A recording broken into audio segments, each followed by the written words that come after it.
নমস্কার, আপনাদের আমার বাংলা তন্ত্রমন্ত্র কি জগৎ ইউটিউব চ্যানেল এবং ফেসবুক অ্যাস্ট্রোলজার পেজে সবাইকে স্বাগত। তো আজকে আমি আলোচনা করব ষষ্ঠভাবে রবি থাকলে কি ফল পাওয়া যায়।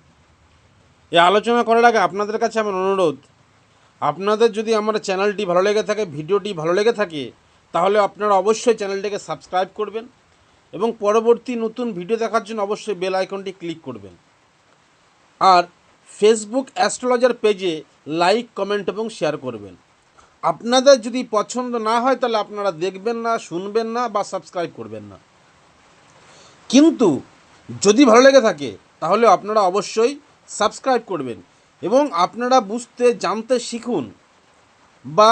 শিখুন জ্যোতিষ সম্পর্কে।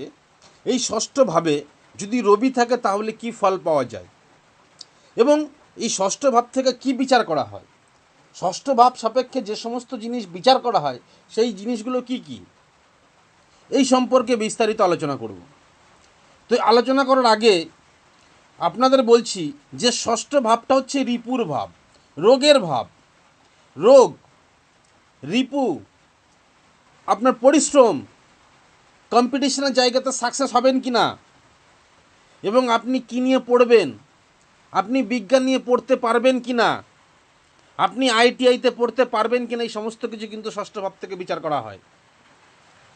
ষষ্ঠ ভাবে যদি রবি থাকে তাহলে কি ফল পাবেন। ষষ্ঠভাবে যদি রবি থাকে তাহলে জাতকের স্বাস্থ্যের পক্ষে খুব একটা ফেভারেবল নয় বা অনুকূল নয়।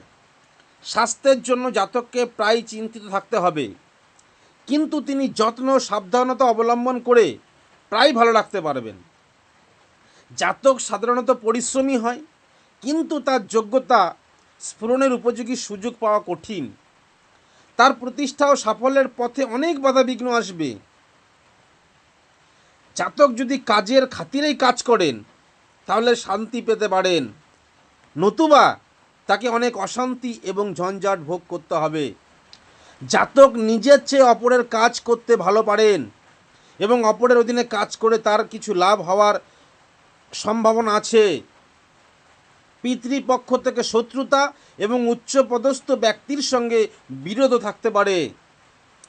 রবি যদি এই অনুগৃহীত হয় তাহলে জাতক অনেক বাধাবিঘ্নের পরে কিংবা বেশি বয়সে সম্মান ও প্রতিষ্ঠা পেয়ে থাকবে, কিন্তু মান সম্মান প্রতিষ্ঠা স্থায়ী কারবার করার জন্য তাকে বারবার পরিশ্রম করতে হবে।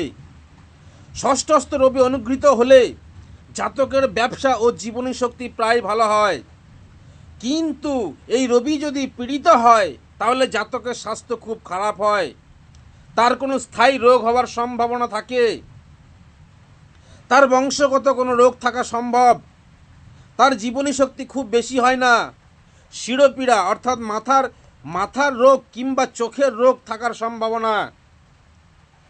কিন্তু ষষ্ঠস্থ রবি আহার বিহারে অর্থাৎ খাদ্যে উচ্চ রুচি দেয়। এইটা গেল ষষ্ঠে যদি আপনার রবি থাকে তাহলে এই ফল পাবেন। আজকে আমি আলোচনা এই পর্যন্ত করছি। নেক্সট এপিসোডে আমি আলোচনা করব সপ্তম ভাব নিয়ে, সপ্তমে রবি থাকলে কি হয়।